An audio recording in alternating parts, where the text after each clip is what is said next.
चलिए साथी, तो इस वीडियो में बात होगी कि एक यूजर ने कमेंट किया था, नाम नहीं लेंगे उसका।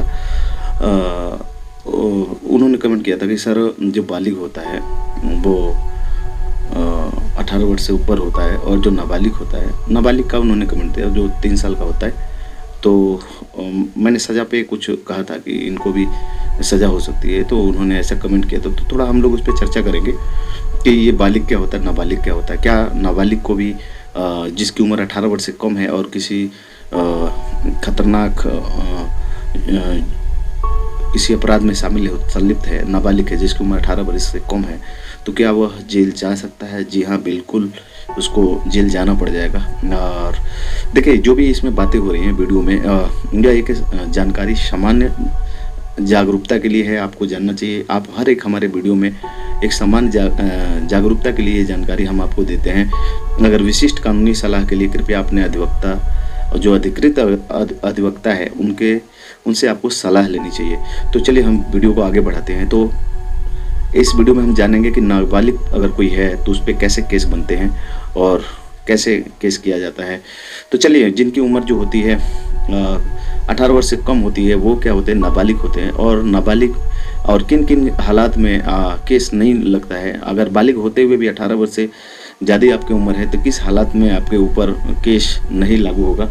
तो आइए इस पर हम लोग चर्चा करते हैं। सबसे पहले बात करते हैं, अगर कोई लड़का 7 वर्ष से उसकी आयु कम है, ठीक है, तो बीएनएस की धारा ये कहती है, धारा 20 के अनुसार 7 वर्ष से कम आयु के बच्चे किसी भी अपराध के लिए आपराधिक रूप से जिम्मेदार नहीं माने जाते। अगर कोई लड़का 7 वर्ष से कम है, अगर कोई भी अपराध उससे हो जाता है तो भैया एकदम बीएनएस की धारा उसको मानता ही नहीं है ना। अगर बच्चा के 7 वर्ष से कम उम्र है तो नहीं मानता, उनके कार्य को अपराध नहीं माना जाता है, चाहे वह कितना भी गंभीर हो। अब समझ लीजिए, एक बच्चा अगर 7 वर्ष से, अगर उसकी उम्र छोटी है या कम है, तो अगर किसी बहुत ही आपराधिक गतिविधि में लिप्त हो गया छोटे बच्चों से, इसीलिए कई चीज़ें जो होती है कराते हैं लोग, है ना। तो आप लोग सतर्क रहिएगा। तो इसमें कोई धारा नहीं लगती है, यानी वो बच्चा जो होगा, जिसको माँ बाप का होगा, उसको सौंपा जाएगा। माँ बाप को अदालत जो है जरूर कुछ हिदायत दे के छोड़ेगी।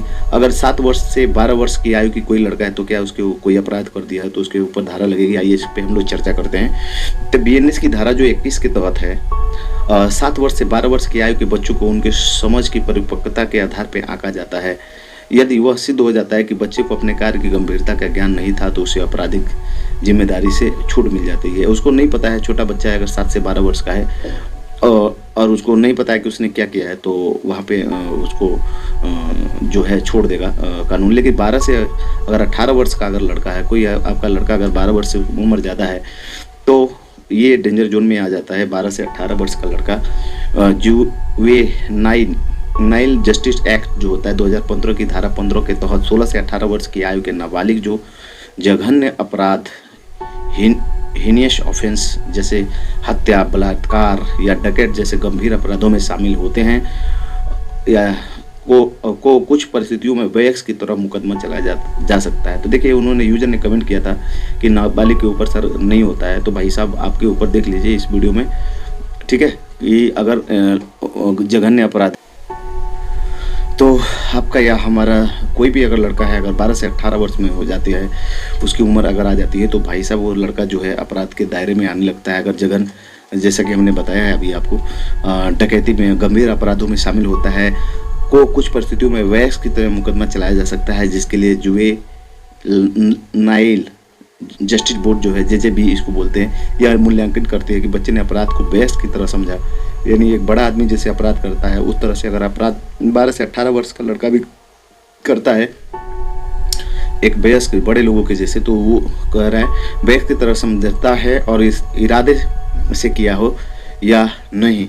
यदि बोर्ड यह निर्णय लेता है कि नाबालिग को वयस्क की तरह मुकदमा चलाना जाना चाहिए, तो बीएनएस की प्रासंगिक धाराएं लागू हो सकती है और उसे सजा दी जा सकती है। तो इस बात को आप लोग ध्यान रखिए कि अगर लड़का आपका 12 से 18 वर्ष है तो कोई उसका गलत यूज ना करे। आप उस पर एकदम ध्यान करके रखिए, नहीं तो आप अपने बच्चे से हाथ धो सकते हैं ना। माँ बाप सोचिए, अब हम लोग सोचते हैं कि माँ बाप आज इतने वर्ष के हम लोग हो गए, कैसे कितने सुरक्षित तरीके से पोसा पाला है। तो आप ये हमेशा ध्यान रखिए। और बार बार अगर अपराध करता है कोई नाबालिग है तो भैया, है ना, कोई मान लीजिए बार बार किसी मामले में आता है। तो यदि कोई नाबालिग बार बार गंभीर अपराधों में शामिल होता है तो जे एक्ट के तहत विशेष प्रावधान लागू होता है। जुवेनाइल जस्टिस बोर्ड या अदालत नाबालिग के सुधार और पुनर्वास पर ध्यान देती है, लेकिन गंभीर और बार बार अपराध करने की स्थिति में बोर्ड यह सिफारिश कर सकता है कि नाबालिग को विशेष सुधार गृह स्पेसिफिक होम में रखा जाए या वयस्क के रूप में मुकदमा चलाया जाए। मतलब उसको अपने अंडर में ले लेती है गवर्नमेंट। और या सजा, हालांकि सजा का उद्देश्य मुख्य रूप से सुधार और पुनर्वास होना चाहिए, न कि केवल दंड। ये भी तय करती है कि छोटा बच्चा है तो उसको कहीं रख सकती है, ठीक है। तो सबसे पहले बात इस चीज़ को ध्यान रखिए आप लोग कि आपका अगर लड़का है और आपके दिमाग में है कि 18 वर्ष से कम है और वो, तो भाई साहब उसको जेल हो जाएगी, है ना, वो कानूनी दायरा में आ जाता है, या सरकार उसके में सुधार लाने के लिए कहीं अंदर आपसे दूर रख सकती है। 18 वर्ष से कम आयु के नाबालिगों पर BNS की धाराएं, जो कानूनी धाराएं हैं, जो संविधान के अंतर्गत आने वाली BNS की धाराएं जो संविधान के मानती हैं, सीधे तौर पर लागू नहीं होती है। जबकि जे एक्ट 2015 के प्रावधानों के 2015 में बना है। जे एक्ट लाया गया तो क्योंकि नाबालिगों का दुरुपयोग होता था ड्रग्स को या अन्य चीज़ों को सप्लाई की जगह अपराधों में भी सूचना देने में, है ना। तो बार बार अपराध करने की स्थिति में 16 से 18 वर्ष के नाबालिगों को भी वयस्क के रूप में मुकदमा चलाया जा सकता है, लेकिन यह जे भी मूल्यांकन पर निर्धारित करता है जो उसका नियम होगा। समान रूप से कानून का उद्देश्य नाबालिगों के सुधार और पुनर्वास को प्राथमिकता देना है। किसी भी कानूनी कार्रवाई से पहले अधिकृत अधिवक्ताओं से आप लोग को मैं कहता हूं कि उनसे वो लेना चाहिए। यह जो जानकारी है वो केवल आपको जागरूकता के लिए दी जा रही है। कानूनी सलाह के लिए कृपया अपने बार एसोसिएशन के द्वारा जो अधिकृत अधिवक्ता हैं उनसे संपर्क आप लोग करिए। तो हमारी वीडियो आप लोगों को कैसे लगती है? कई लोग कह रहे थे कि भाई कई लोग कह रहे थे कि सर नाबालिग पे केस नहीं हो सकता है। तो भाई साहब आप भ्रम में है। अगर लड़का 12 से 18 वर्ष है तो आप उससे एकदम बचा के रखिए। कोई यूज कर देगा, मिसयूज, कोई गलत बैग आपके बच्चे को दे दिया, वो पहुंचाने चला गया, है ना, कुछ लुभावन या प्रलोभन के चक्कर में, तो भाई साहब आप इस वीडियो के माध्यम से आप लोग सीखिए, जागरूक होइए, है ना। आपका अधिकार क्या है, कैसे कैसे केस बनता है, कैसे कैसे केस कहाँ से कैसे जाता है, अगर अपराध हो जाता है या आपके ऊपर कोई अपराध कर देता है तो आपको या हमको कैसे बचाव करना चाहिए, ये बहुत ज़रूरी होता है। तो आप लोग जो है अपने बच्चों को हमेशा सुरक्षित रखिए और कोई जघन्य अपराध में वो बच्चे शामिल ना हो। कोई रिश्तेदार या कहीं भी रख रहे हैं तो बच्चों पे हमेशा ध्यान रखिए। कोशिश करिए कि बच्चे आपके पास रहे, थोड़ा सा कम पढ़ें, कम सुविधा रहे, लेकिन आपके संरक्षण में, आपको देख रेख में है, आपको कमाते हुए, आपको खाना बनाते हुए बच्चे देखें, जिससे कि बड़े होंगे तो कहेंगे कि माँ हमको खिलाती है या पापा हमारे लिए रोज़ काम करके आते हैं। ये सारी जो चीज़ें हैं आपको ज़रूर देखना चाहिए और बने रहिएगा गोविंद सर के साथ, गोविंद सर ब्लॉग। और कोई बातें अगर आपको कोई मामला है तो आप हमसे भी कांटेक्ट कर सकते हैं और हम उसकी सलाह दे सकते हैं, लेकिन हम आप उससे पहले आपको कहेंगे कि एक अच्छे वकील से आप ज़रूर संपर्क कर लेंगे, और क्योंकि वो बताएगा, वो BNS जो भी धारा है उसका जानकार होता है। और अपने यह जो जानकारी जो भी हम देते हैं वो यह एक सामान्य जानकारी है, जानकारी केवल जागरूकता के लिए, क्योंकि आपको रहना, ऐसा नहीं है कि हम जो बता रहे वो धारा सत्य है, आप मिलान कर लेंगे, ठीक है। लेकिन हमको लगा कि सबसे बड़ा देखिए वहाँ पे शोषण वही होगा जिसके बारे में जानकारी नहीं होगा। तो थोड़ा कानूनन धाराएं कैसे चल रही हैं, हम सोचेंगे क्यों ना हम लोग इसी पे थोड़ा वीडियो बनाया करें। कैसा लगता है वीडियो?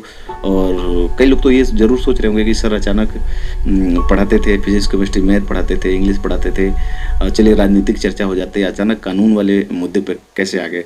तो मैं वास्तव में कह रहा हूँ कि मैं बहुत दिनों से खोज रहा था कि ये धाराएँ जो लगती है इसका क्या है। फिर अचानक से मैंने खोजा, तो फिर मैंने सोचा, पढ़ा, और फिर मैंने उसको लिस्ट बनाई, और लिस्ट बना के मैं आपके पास ये वीडियो भेजता हूँ, शेयर करता हूँ। आप लोग को फॉलो करिए और नई पीढ़ी को बचा के रखिए और अच्छे से रहिए सब लोग। जय हिंद, जय संविधान।